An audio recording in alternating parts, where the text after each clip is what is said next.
Good evening, everyone. Good evening, everyone. Okay, yes, we're ready. It's 5:30, ready to start our city council meeting. So we're now calling to order. First thing we do is always have an invocation and our pledge. May we bow. Dear Heavenly Father, we come before you once again, humble as we know how, asking for your goodness, your mercy, and your grace to be bestowed upon our community. The decisions made here tonight be beneficial for the entire community. Always operating in your will, not that of our own. Thank you for the blessings, for the goodness, and for the grace that we continue to share in our community each and every day with each and every person. In Jesus' name we pray. Amen. Amen. May we stand for the pledge. I pledge allegiance to the flag of the United States of America and to the republic for which it stands, one nation, under God, indivisible, with liberty and justice for all. Just a bit of housekeeping here tonight. We did add. Can they hear you? That's all. Can y'all hear me? They're saying, yeah, but usually I can hear. Yeah. Yeah. They said they can hear me. Okay. All right. One bit of housekeeping we have for here tonight. We don't want to make, I would like to entertain a motion to amend the agenda to add item number 11, which is a resolution 1099 to accept the bid. Do I hear a motion for agenda? So moved. Do I hear a member? I hear a motion. Do I hear a second? Second. Call for the question.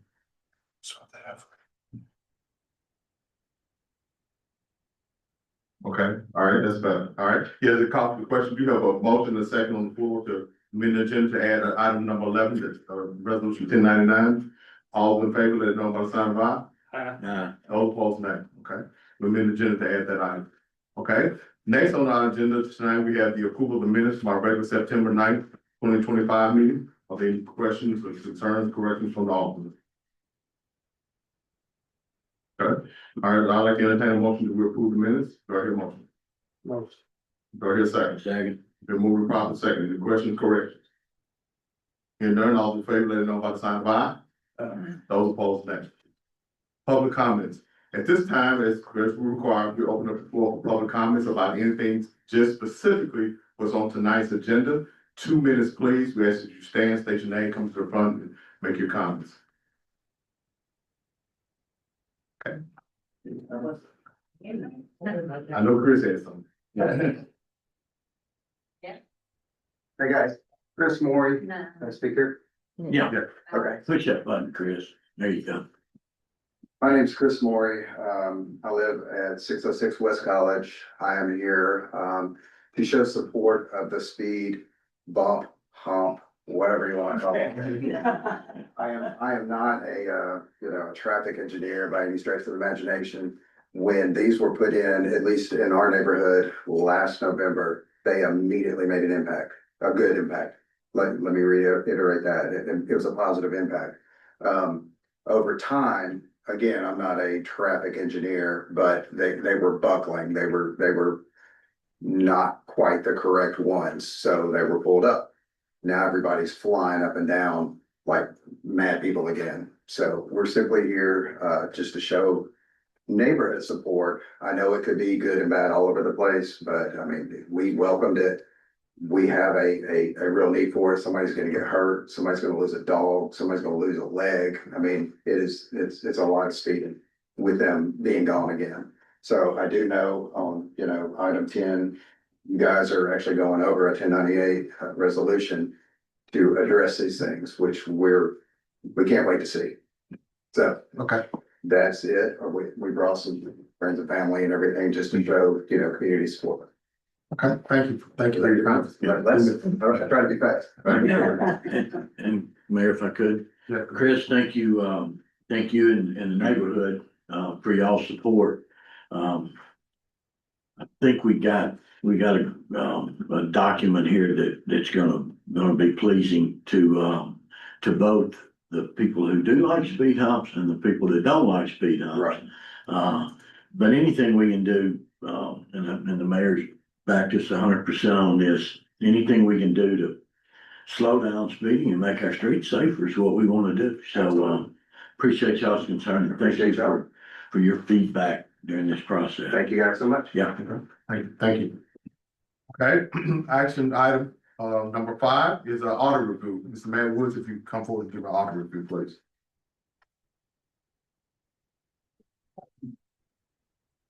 You're bored. I'll adhere to a 2-minute rule if I can too. But My name's Matt Wood, I'm a partner with ATA. Is it on? no, not yet. We performed the audit for the city of Brownsville. I'll go over highlights and then have to answer any questions that you have. First, it is an unmodified opinion, which means it's a clean audit opinion. We believe the numbers are free of any material misstatement, or any evidence of fraud. We did have to perform a single audit, which just means you had more than $750,000 in federal grant expenditures. You actually have 1.67 million in federal grants, 1.21 million in state grants. So those are great numbers. Everything came back clean, on the single audit. Of course, we've probably described it before, but basically, whenever you have over 750,000, we then have to take one of the significant grants. It's not always the biggest, but it has to be one of the significant grants. Read through line by line in the grant contract, how you spend it, how it's used, etc., and test really more of the compliance related to it. So all of that came back clean. We'll show some highlights. We're not going to go line by line or page by page. Page 9, if you have those blue books with you. In a governmental financial statement, it is not presented comparatively, meaning the face of your financial statements does not have the current year under audit and the prior year shown a bunch of times throughout the financial statement. So this section of the report, it's called a management's discussion analysis, where we get the opportunity to not only compare year to year, but just highlight in word form rather than number form some of the major highlights of the year. Just shows some of the over budget, under budget for expenditures, the good parts of the year. Actual revenues for the general fund were over budget by 483,000. Sale of land exceeded the budget amount by 1.46 million. Other grant revenues were over budget by 617,000. Obviously, you budget some of the major grants, and then there's other grants that come throughout the year. And court fine revenues were over budget by 171,000. For expenditures, a lot of this can be timing of projects, gets off or whatever it would be. Expenditures were under budget by 1.19 million. The Mercer Road expenditures were under budget by 877,000. A lot of that's obviously due to timing. And site development grant expenditures were under budget by 1.72 million. Again, due to timing there. All right, I'm going to ask you, if you will, flip over to page 15. I'm just going to show you this page. Again, those of you involved in other arenas of business or whatever it would be, most of it, if you just put numbers on a page, it doesn't mean anything if you don't have something to compare to last year. But just to show you some major account changes, maybe from last year, in the general fund, we had $2.4 million of restricted cash. A lot of that was due to some construction projects going on in the current year. We still have retainage payable, which is, it's not an unusual account anymore, but it's still a significant account to your general fund. As those projects, the ARPA projects and others, continue to close out, that will go away. And you can see down at the bottom of the page where we have the restricted categories. Those are getting less and less for the general fund. We're down to an unassigned fund balance of 5.17 million for the general fund, which that's a good number. It allows us to plan for a budget a little bit cleaner going forward. I want to show you a new page, if we can, page 19. So the city's had a supplemental pension plan for years. Obviously, it's not the plan we're using for everything. But we did, inside of this financial statement, this is a year where we transitioned where the money was invested. It was invested more locally. I believe a trustee at a local bank is now in the state of Tennessee's funding. It's called TRGT, Tennessee Retiree Group Trust, I believe is the term of it. You see a lot of times attached to school systems and other things like that. So I'm not saying it's safer or less safe. I'm not a financial person from that perspective, but it is a more robust plan would be my answer. So it is a good thing to move those funds there. It had a, you can flip over one page to page 20. And you can see the transfer of funds, we have to show it on this page, what you had last year. It was made mid-year, so you see activity in both plans. There, we did have an increase in fiduciary net position of $55,000 over and above the transfer. We've continued to make the benefit payments related to that. So at the end of the day, had a net effect of $38,000 in the current year. All right, the only other big significant change, my eyes are getting worse. Page 56, the TCRS pension plan. This is 24th financial statements. This is the state of Tennessee recording the pension activity for the year ended June 30, 2023, because you have to look back a year. They had a great investment year in that time. In the middle of the page, there's a line called net investment income. They recorded $1.21 million of investment income on your $18 million of allocated investments. So that had a positive impact on the number there. Obviously, there were some changes in benefit terms and interest related to it and other things, but I just wanted to show you that number, that the investments were headed in a positive direction there. Our net pension liability did increase due to some timing changes and other things, but obviously, as we price it every single year, most of that is out of the city of Brownsville's control. It is a state plan. Wanted to highlight one big thing. I think it's awesome. Page 71.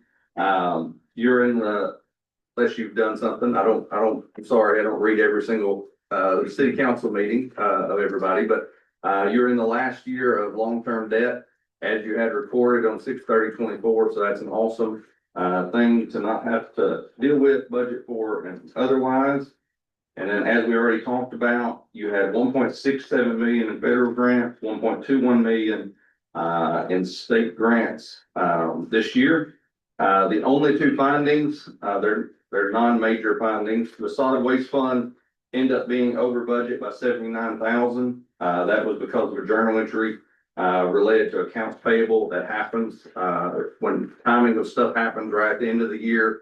We have to book it into accounts payable, even though you might not have actually wrote the check as of June 30th. That caused it to be over budget. And the data collection form, due to the timing of the audit and other things, has to be filed by 3/31. We're gonna have that corrected going forward. So there's two separate findings, but neither material weaknesses there. Happy to answer any questions if you have. I missed my 2 minutes. I'm sorry. You're fine. Okay, any questions from all? Turn now. Well, just one, more of an explanation. When we talk about being over in grants. Yeah. You know, we talk about, I think I'm right here by saying that's additional money that we have in that budget, and it makes that budget rise, Sure. but then we get reimbursed back for the grants. So both what I was claiming is on the good side of things, meaning that when you went through the budget process, obviously you've got a budget, you've got a contract for the budget. The timing of grants can be funny. Obviously, you get a grant contract and it might be a year and a half before revenue actually starts. All of the categories that we were talking about was due really to you budgeted for the revenue side, and you end up with more grant revenue than you budgeted for. And on the expenditure side, I know what happens, especially with the road grants, is we try and be conservative and put as much as possible inside those road grants as we think might happen. And then, of course, rain comes and the road doesn't get worked on for a month. Right. So, I mean, you know, both the Mercer Road project and the site development grant, we budgeted for whatever it was, and it was under budget for expenditures because the timing probably got moved, or it may have been close to finished and we just went ahead and budgeted just in case. I've seen it both ways, you know, budgets, it's actually close to finish as of the end of the prior year. We're gonna put it back on there just in case, you know, keeps on tacking. So Outstanding. I just wanted to make yeah, sure that both were good. the citizens knew that, that's a positive. Both were positive, yes. Okay, thank you. Appreciate it. All right, any other questions? Okay, thank you, Matt. At this time, I'd like to entertain a motion to approve the audit that is presented. Do I hear a motion? Motion. I hear a motion. Is there a second? The move to properly second. Any questions, corrections from the audience? Here none, we'll call for the vote. All those in favor, let it know by the sign of aye. Those opposed, nay. Okay. Next, we have, ordinance number 1044 to amend the Haywood next future land use plan on the first reading. Mr. Mayor. Sir. Good evening, Mayor, ladies and gentlemen of the board, ladies and gentlemen, all. Here you go. All right. Again, good evening, Mayor, and ladies and gentlemen of the board, and staff, and audience members. All right, I'm going to hand out to you a plan, the future land use plan that the city adopted in July 2024, that was prepared by LRK. All right. That is the original plan. The planning commission recommended 7 areas where they adopted a resolution to amend that plan back in August, on August 28th of this year, concerning 7 areas. And basically, there was some areas that we felt that were better suited for other designations other than that was prescribed in the plan adopted by, prepared by LRK. Great plan. We just were anticipating certain projects and developments. We thought it'd be best to amend these areas and given what's already on the ground. So if you see on page, well, not page, under section 1, the Mulligan property and Simmons property, right there. Right now, they're designated as employment center. We just proposed that it goes to town residential due to the proposed development of those 2 parcels. And then south of the Mulligan property, those 2 properties there, we just basically reverted that back to forestry, agricultural, rural, residential due to the existing farming houses that are there. All right, on section 2, you see the county gravel pit, gravel property off of Clearview Lane, excuse me, drive there, and basically Cascades. Right now, they were designated as town residential, so we proposed those to go employment center. The one day get those 2 properties zoned light industrial due to the existing land uses that are there. Under section 3, there are 4 existing commercial buildings or properties that are located on at the intersection of Anderson Avenue and Haywood Street. What we just did was just reverted that to town residential. Not town residential, excuse me, town commercial, excuse me. As opposed to being town residential, what it is now. Under section 4, that entire area was employment center. But if you look up on Boyd Avenue, we proposed some of those properties to basically be reverted or to go to from employment center to neighborhood residential due to the existing housing stock that's there. There are houses on those properties. All right, under section 5, when you get to the intersection of Anderson Avenue, where it butts up to the interstate, basically those properties right now, some of them, basically forestry, agriculture, rural residential are vacant. Due to our current zoning map, we recommended that those properties go to town commercial. All right, go to commercial due to anticipated development and what's basically on the ground now.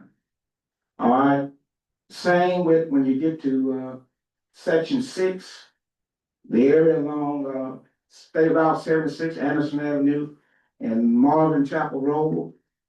We're basically reverting from forestry, agricultural, rural residential, to, town commercial. All right? Now, when you get to section 7, which is the last one, and I'm sorry, I'm moving kind of slow.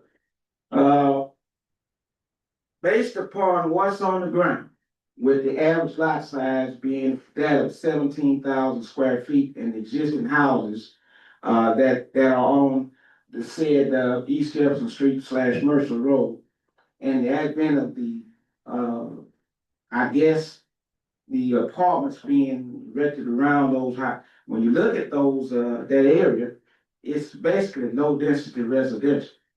So as a result of trying to provide some kind of buffer to the housing stock that's there and the market value, we reverted, those properties, majority of those properties, to forestry, agriculture, rural residential, as opposed to the town residential, which would allow for the potential for apartments to be there. And that, in a nutshell, is what the planning commission adopted and have recommended to you all as a board to look at them tonight. So these amendments are to the land use plan that we've already passed. Do we anticipate any more change? I guess as things change, we can always make amendments to this. Right. It's a fluent document. We don't want to get out too much kilter with it. Right. But, where things make sense based upon what's on the ground, yeah, it's Ma'am, this did receive a favorable recommendation from the planning commission. And Yes. y'all took quite some time going through each one and every one of them. Yes, we did. We went over it about 4 or 5 months, so. Yeah, that's how the discussion has been going on for quite some time. Okay, thank you for that.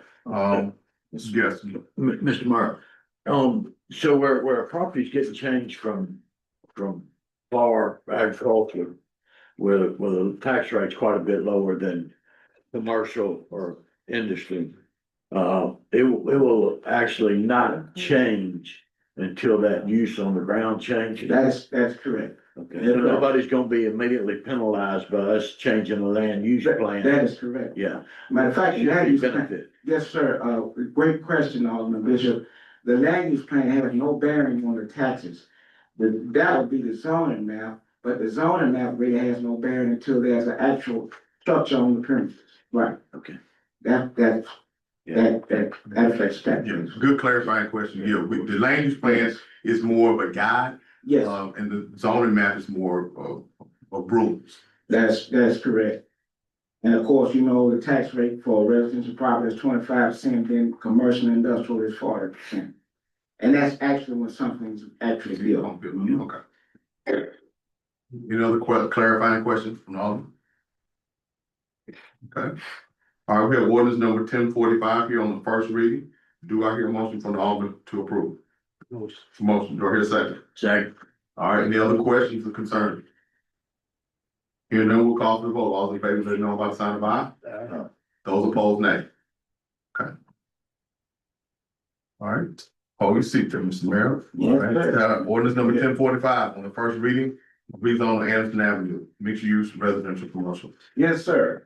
Mr. Mayor, one quick second. Basically, we have about 35 acres here, consisting of 2 parcels that has been petitioned for rezoning. Those 2 parcels in question.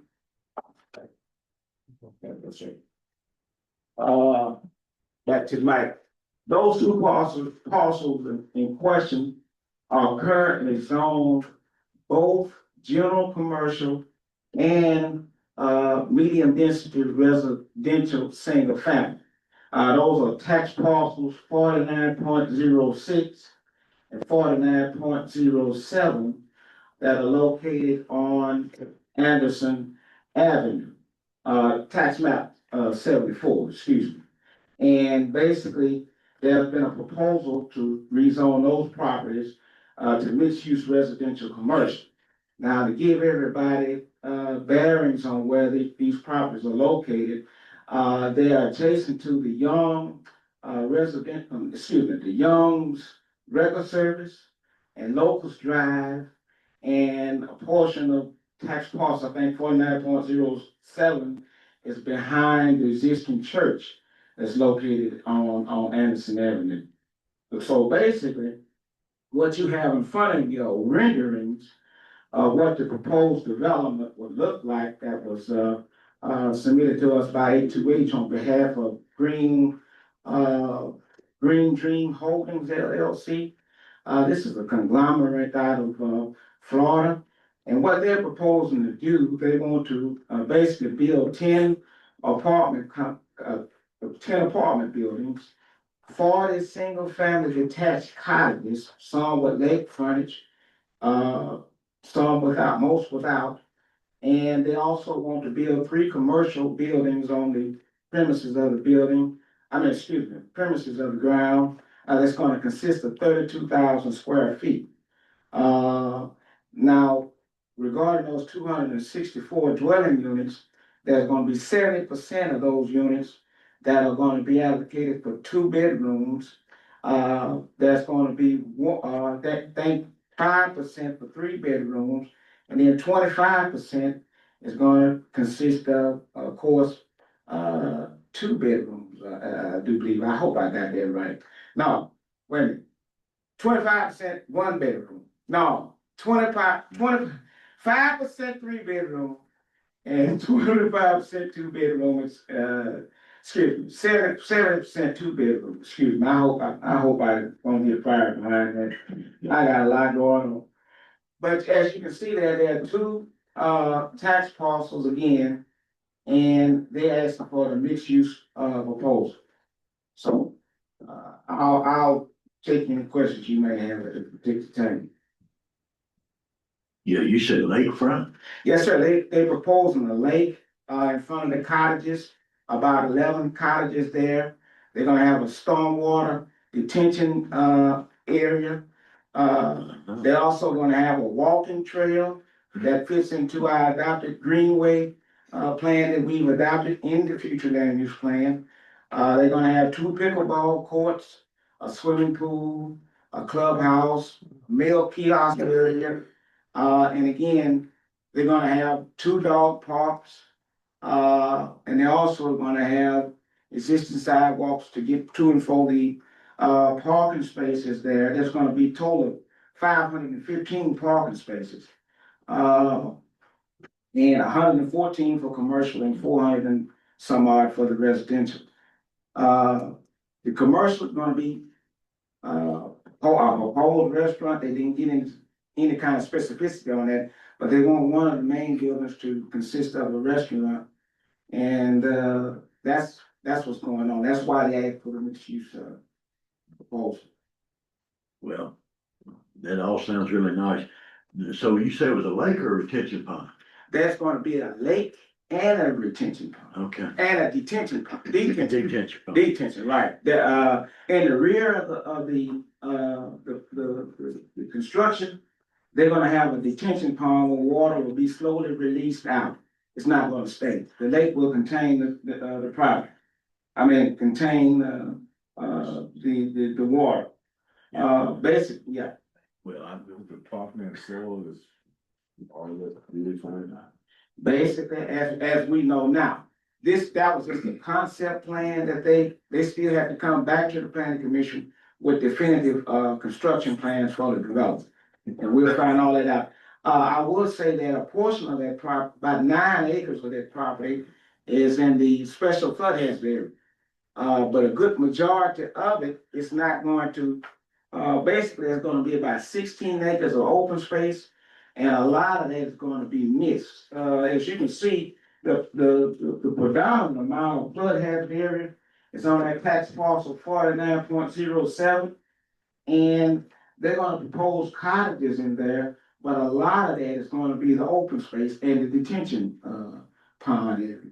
So it's gonna be minimal. So all this ordinance does here is just get us to rezone the property, and then we can look further at the development. That's Right, that's the point I want to make. Exactly. This ordinance is not to approve this particular project. No, I'm just showing you what. Right, this is strictly a request, it's already, commercial and single medium density family. But it's kind of opposite, the commercial is in the rear of the property where it's on, and the medium single family is in the front. So with rezoning this, request rezoning some mixed use, and then propose this particular project. I don't want everybody to get excited, not just yet. This project is just a concept, right? We have to come back before the site, for a site plan, before the planning commission to get into all the questions I know we all have about this particular project. But tonight, what the request is to just do the rezoning, to a mixed use rezoning, does fit it within the land use plan. Any other clarifying comments or questions from all? Okay. You have for you ordinance number 1045 on the first reading. Do I hear a motion to approve? I move to adopt ordinance 145 on the first reading. Do I hear a second? Third. It's been moved and properly second. Any questions or comments from all? Okay. All in favor, doesn't know by the sign of aye? Those opposed, nay. No. Okay. I think the ayes have it. Okay, that's on the first reading. All right, next we have on our agenda. Mr. Banks, Attorney Banks, if you could help us with, work through this off-premise beer sale that's been drafted. Yeah. Beer committee. Beer board. The, 1046. yeah, so two things. Number one, I was contacted by Charlie Tripp to amend the ordinance on off premises beer sales, which at most convenience stores and, grocery stores, stuff like that, to amend the current, minimum distance is 300 feet. And the beer board, has recommended that it be, reduced down to 150 feet. And so that's what this says. There is a problem with the title of it. It says permitting off premises beer sales within 150 feet of a church. And it's a prohibiting off premises beer sales within 150 feet of a church. I've got it right down in the section, down in the body of the, ordinance, but I got it wrong up in the top part. So I just need to amend that to change permitting to prohibiting. But the bottom line is the minimum distance would go from 300 feet from a church to 150 feet from a church. Okay, so it's still saying permitting, it's just say prohibiting. Correct. Okay, any questions to, we'll call for any type of vote? Is that a school as well? It's only churches in this instance. And this is a request from the beer board. That's right. Okay. Yeah, the distance on the school. Yeah, with 150 feet. Yeah, church or school, you're right, you're right. So this is church or school? Yeah. For sure, clarity. All right, any other comments or questions before we call for any type of motion? On the first reading, you have presented before you ordinance number 1046, reducing the distance from the school or church from beer sales to 150 feet. Do I hear a motion?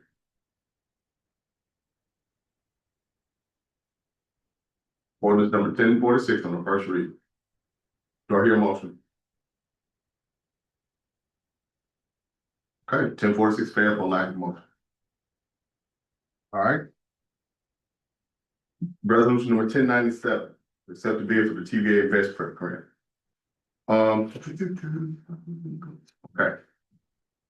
I think we did some bidding on the investment grant for I-40 Industrial Park, which is TVA grant. The basic grading improvements, we did receivable. The low bid was $559,122.50 for Martin Paving Company. And that was done an open bid process. You see, we have representative for A2H here. And this is just to accept the bid and the amount that is a low bidder. And that's resolution number 1097. This is funded by a grant, and the match is going to be split between the city and the county. But we are accepting the grant in another resolution, but this is the actual bid that we just need to accept tonight. Okay. All right, you have before you resolution number 1097, accepted the lowest bid of $559,122.50 for Martin payment. Do I hear a motion to approve? Motion. Motion, do I hear a second? Second. Been moved and properly second. Any questions or concerns? Okay, here none, we'll call for the vote. All in favor, let it know by the sign of aye. Those opposed, none. All right, this is what everybody came here about. Speed hump policy.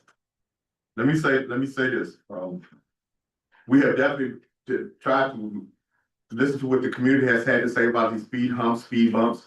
We probably put in some that were ordered through our street departments, we'll put in to try to curb that. And it was a trial and error. So some of those have been successful, some of them have not. There've been a lot of different requests from a lot of different people in the community. So, and it's been coming through our alderman, and then it should come to me, and then we go back to the street department. So we made an attempt to come up with a policy. So just bear with us. This is a resolution we have before tonight. And of course, we use some existing policies from other communities to condense them down over the last several months to try to get to where we had to have a starting point. This is not perfect by any means, but this is something that we want to address, to have a policy put in place to make sure. Now, to make sure we hear you and make sure that we get your needs taken care of. We want the safety of the community. Public safety is one of our number one concerns in this community. Also, we have a good ingress and egress throughout the community. All right, so Ms. Bachelor and Attorney Banks have drafted this particular resolution that's been put before the alderman to see if they have any input. So I want to hear from everybody about where they are and what they think about it. I mean, from the Ms. Bachelor, no, Attorney Banks, Alderman Bishop had some input into this as well. Section 1 talks about the process. The initial request for city review. A written request from a resident or subdivision must be submitted to City Hall for speed humps. Okay, the resident should state in the written request they have spoken to neighbors about the issue. Upon receipt, city will investigate the roadway to determine conditions and support the need for speed humps. This review may include roadway design, traffic volume, speed studies, and other evidence concern relevant to the police chief and public works director. So that's section 1. Where's the need? Section 2, the neighborhood participation. Each property owner attended, or if rented from a landlord along the affected roadway within a 2 block radius will be invited to a public meeting to review the findings and proposed speed hump layout. At the public meeting, a designated neighborhood contact person will receive an official speed hump petition. The meeting, from the day begins the 90-day circulation. So we want to get participation from the community. And this, like I said, once again, this is an attempt to get everybody here because we get conflicting concerns.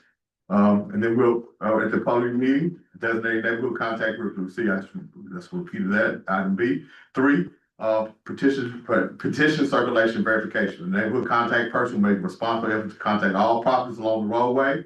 Only 1 vote per lot will be allowed except where the property owner is renting or leasing residential property. In the situation, the owner will name renters to get the vote. Vacant lots are not included. The petition must be returned to City Hall within 90 days after it's been picked up, and the representative from City Hall will verify the names in the petition. Requests for extensions must be made at least 7 days prior to the deadline. Approval thresholds. To qualify for board and mayor of alderman consideration, the petition must show support from at least 65% of the property owners and name renters. For instance, if a property owner was owned by a landlord, their multifamily housing, let's say a property owner, and the tenants living in the same property will be calculated separate signatures for purposes of the petition. Item B, failure to meet petition requirements. The petition does not meet requirements. The neighborhood must wait at least 1 year from the start date of the original petition before submitting another request. For requests within 2 years, no review is necessary, including roadway design, traffic volume, speed studies, and other evidence. Consider the relevance of the police chief, public works director, and the process of beginning a new public meeting. So if you don't get the 65%, there's a process with that as well. For residents after 2 years, the process will be started with a new traffic study, traffic volume, speed studies, and other evidence. So it could change within that period. B, Board of Mayor and Alderman approval. No hump shall be installed without approval of the Board of Mayor and Alderman. C, speed hump design. The speed humps are defined as a speed hump, a parabolic vertical traffic calming device that is 2 to 4 inches high and at least 12 to 14 feet wide with a ramp length of at least 3 to 6 feet. Depending on the target speed, to slow traffic speeds down doing one low volume, low speed street. So we're talking about residential areas, okay, my engineer's not here, so I'm not a traffic engineer, but this is an attempt to make sure we get something in place that's uniform and safe. Spacing and placement, multiple speed humps will be installed in a series. Spacing between the speed humps shall be a minimum of 200 feet and a maximum 800 feet, with the ideal range between 400 and 600 feet. Speed humps shall not be placed in driveways, on street grades exceeding 10%, or horizontal cars with a radii or tighter than 300 feet. Signs and pavement marked speed humps, of course, have to be identified according to sign papers and speed bumps are heated on manual uniform traffic controls. Construction and installation of speed humps will be responsible for the city of Brownsville. Final installation will be made once the city ensures compliance with this policy. Removal process. A petition for removal of speed humps must be requested after they have been installed for at least 5 years. And so, only after 5 years can we consider us a petition to remove. And at that time, it needs to have a 75% of the property owners asking for it to be removed within a 2-block radius. It must be a petition before the matter can be brought before the Board of Aldermen. Speed humps will not be removed unless approved by the Mayor and Board of Aldermen. The city of Brownsville has the right to move all speed bumps in this direction. I know that's a lot, but that's the condensed version. We started out with a lot more. But we condensed it down, the staff and Attorney Banks, everybody condensed it down to make sure we try to have a petition process to make sure we have the majority speaks and rules about whether you want it or not. So that's where we're starting tonight. I don't know, Bishop, you've been involved with this process. You have any comments? Well, now, first of all, I just want to say thank you, because I've been getting killed over these speed bumps for about 2 years now. And, Ms. Baxter, I really appreciate yours and the mayor's willingness to entertain this. And I want, we're gonna get copies of this out. It is a resolution, so it will only take, one vote to pass it. But I'm committed to getting this document, right after we get a bunch of eyes to look at it. We can make amendments to it. But I'm also excited, for the residents that have people flying down their street, on the city street where children are playing in Brownsville. It seems like, the only thing to stop them is some physical,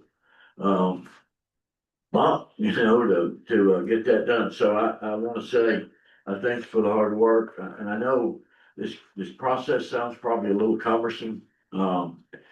But it's not my intent to make it cumbersome. It's my intent to make it practical, and very applicable to slowing traffic down in the city of Brownsville. So, man, I'm support this policy, this, resolution 100%. Ms. Baxter, Attorney Banks, do you have any input? I think you covered it. Okay. As Alderman Bishop stated, we've been attempting, we have not ignored your request. We just trying to find a way to make this work. We did try some temporary speed bumps, and now we're looking at speed humps and traffic calming devices. So we want to be flexible, and we don't want to make it cumbersome, but we do want to have input from the majority of the community, especially on the streets where these devices will be installed. Okay. We have a resolution before us, and 1098 to set the speed hump policy. I got a question. Yes, go ahead. I have some concern. Some people want to know, could they remain anonymous? Do they have to be public? That's an interesting question.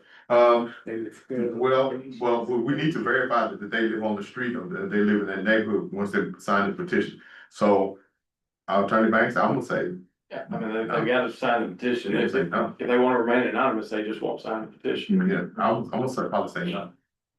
But that's interesting. It is. Yeah. Many phone calls we got about okay. Nobody I talk to wants to be anonymous. That's the call I get. Okay, interesting. Ms. Flagg, do you have any concerns or questions? Somebody I can't sleep at night. Alderman Pugh? And on the removal with the 5 years, that's pleasing with the 5 years. I've had thoughts. Yes, we get both. Yeah, okay. Okay, And for the future, the future speed bumps, are we upgrading on the speed? Yeah, we're looking at more of an upgraded, type device or more of a traffic, a speed hump. That's what the research, and they specifically described it in this resolution. By Paul and Rick, the one thing. No, not to that severity. That's what we just want to have as policy, because we have one extreme and then the other, but we want to find something that's will cause you to slow down to a certain speed, reducing the speed by 10% in the posted speed. So that's what we come up with speed humps. We don't have an example here for you tonight. We're working on it. We know we have to do something to move in a positive direction. Okay. Sure. Mr. Mayor, I make a motion to adopt, resolution 1098. I hear a motion. It's been moved and set by the second. Any questions, concerns, from all? And none will call for the vote. All those in favor, let it know by the sign of aye. Those opposed, nay. Okay. Resolution 1098 passes. This is what we minute the, agenda night to add resolution number 1099, accept the bid for Anderson Avenue Phase 2. What that is, it covers the rest of the part that the grant doesn't cover. That will be from Haywood Street, to East Main. We set to the open bid process, and of course, the lowest bid was $217,185. Ford Construction got this bid as well. All right, are there any comments or questions? This doesn't have a match. This is something we have to do as a direct part. Where the grants fell short, we want to pick it up and pay the entire fee. Everybody had the same question: when, weather permitting, October 27th should be the start date. We don't have a contract in this particular section, but tonight we just accepting the bid of $217,185. Do I hear a motion to approve resolution number 1099? Motion. Motion, do I hear a second? That's it. It's been moved and properly second. Any questions, corrections, or concerns?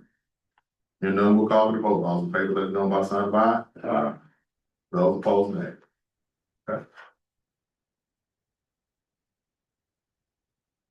All right, item number 12, BEA appointment.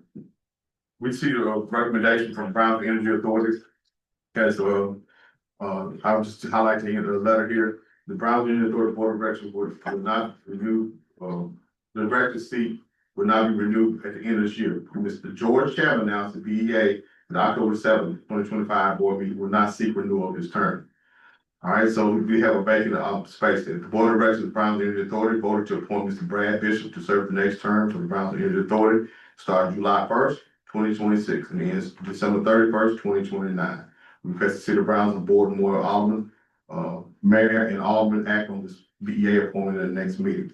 And just a letter received from the Brownsville Energy Authority.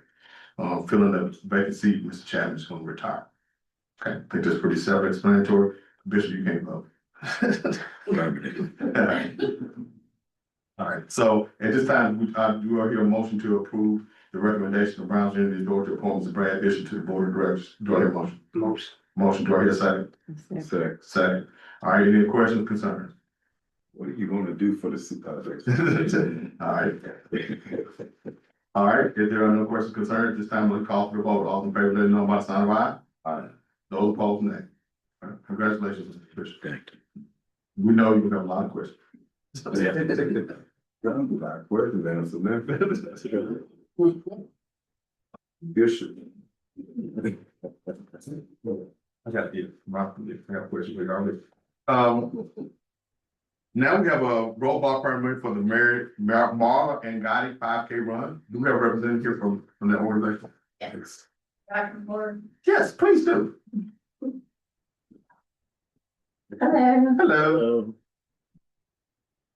Hey, I'm Alicia Russell. I'm the president of the 15th Review Club, and I am here to represent us and ask for a permit to block the road for the Marla and Gotti 5K on October 25th.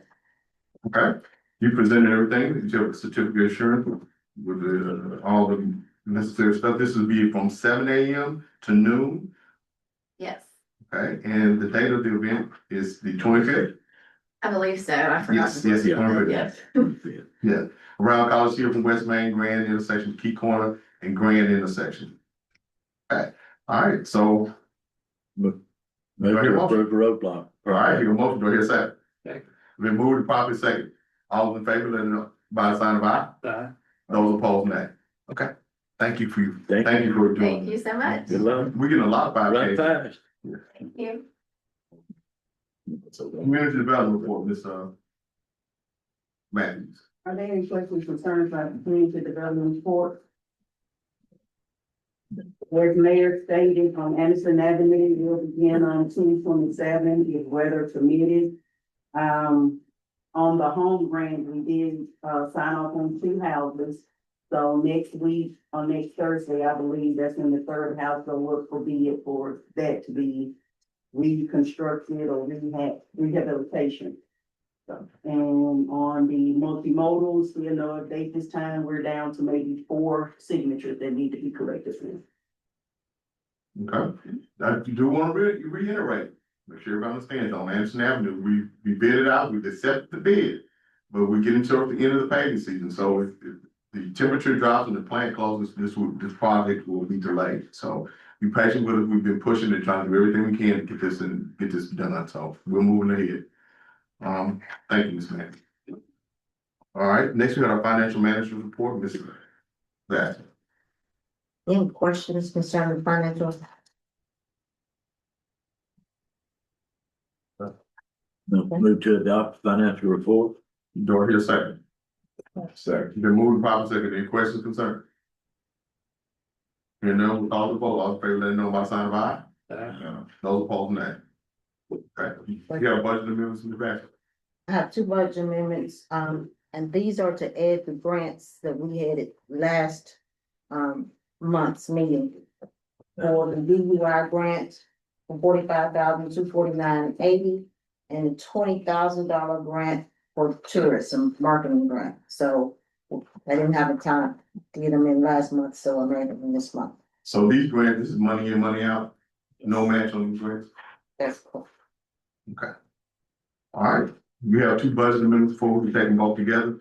Do I hear a motion to approve the budget amendments as presented? Motion, Alderman Flagg, do I hear a second? Second. Okay, moved and second. Do I have any questions, concern? Here none, we'll call for the vote. All in favor, let it know by the sign of aye. Those opposed, nay. Okay. Let's get on down to the bottom of our agenda tonight, the mayor's report. We did have an opportunity, on 9/11 to honor Lieutenant Peoples, at the high school. They did a ceremony that was very heartfelt, spiritual, and it was a tearjerker. The ROTC did a presentation for Lieutenant Peoples, and you see we all went out to support him, in his efforts there, serving in the U.S. Army and serving as a school resource officer in the Brownsville Police Department. Cash Express did the big thank you on 9/11 for our first responders, the police, fire, and ambulatory services there out of Station 3. We all signed a big thank you card for their, what they do, and the sheriff's departments there as well. So thank them. Ward 2 did a neighborhood cleanup day. That's just a portion of the trash that was picked up. Some of it already been disposed of, but we were doing that as we move forward, anticipating the Tina Turner statue unveil. And Ms. Flagg always does a board cleaning, which was scheduled for that particular day. Thank you to Tech and Apex who sent out their volunteers. So if you have projects that you need to do and need volunteers, you need people they do allow them to come out and volunteer while they're still on the clock. It's a part of the community service day. So thank you to Tech and Apex Public Works for making this happen. Of course, Vice Flag. National Night Out, can't say enough about it, huge success. Beautiful weather, great time. Our children performed. Everybody's out in full force. Thank all those businesses and supporters that came out to participate in another successful National Night Out. Unity in the community. This was an event attended in Stanton, Tennessee, where actually Lieutenant Peoples, who still works for the Brownsville Police Department, but upon his retirement, will be working as the chief of police in Stanton, Tennessee, building a police department there. So they have a whole big vendor set up and had a community day out there in Stanton, Tennessee. Well attended. Stan Bell was the host, and he raised the energy level to another level. It was really good event.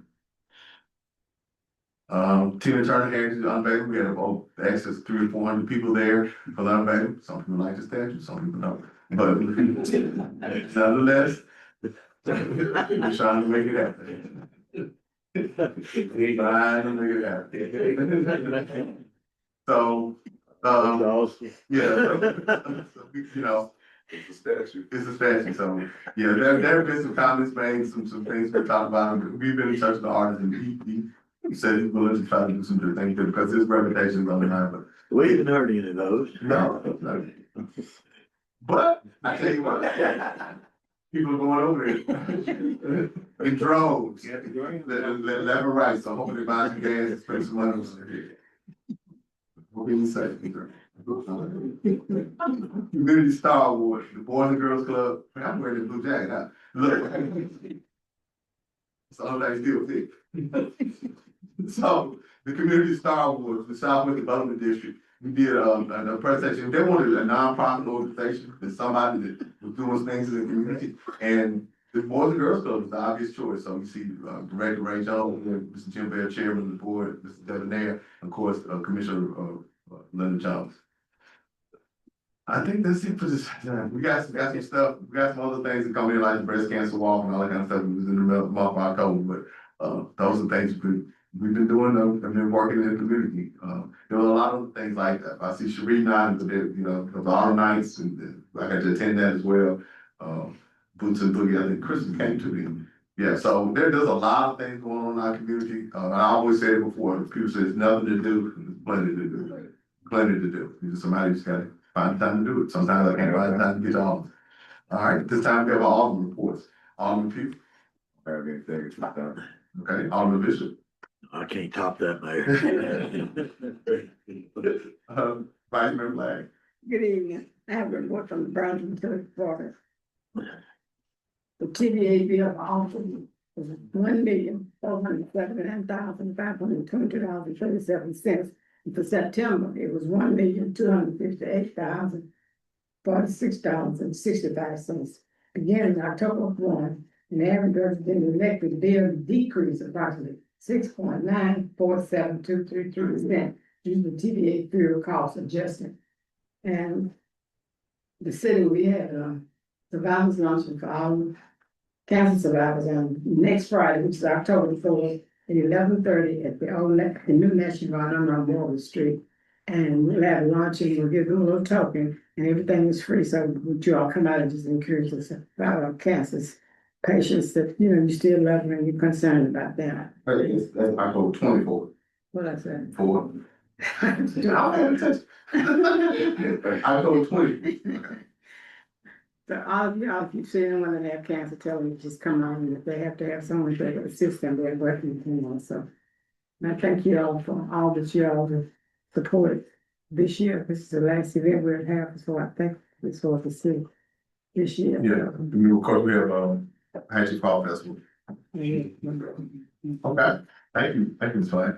All right, all in favor? No report. Okay, do we have any department report? Nothing, ambulance authority, fire department? All right, okay. All right, well, thank everybody for coming at this time. I'd like to entertain a motion to adjourn. Do I hear a motion? Do I hear a second? All in favor, give them a call.